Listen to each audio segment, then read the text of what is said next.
Recibió la Armada Nacional la denuncia de que una embarcación pequeña que se encontraba navegando en proximidades de la desembocadura del Cebollatí sobre la Laguna Merín se había dado vuelta a causas presumibles del viento intenso y las olas, yendo al agua a sus 3 tripulantes.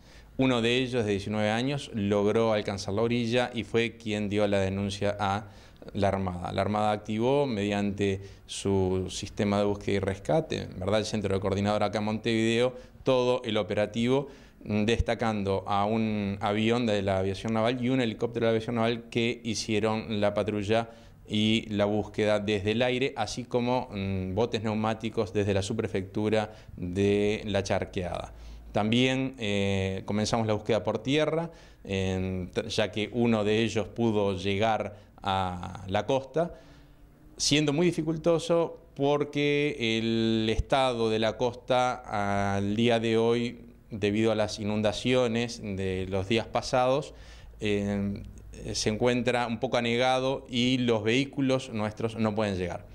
De todas formas, se busca por tierra, ya que se encontraron algunos indicios de las vestimentas de los tripulantes que aún se encuentran desaparecidos.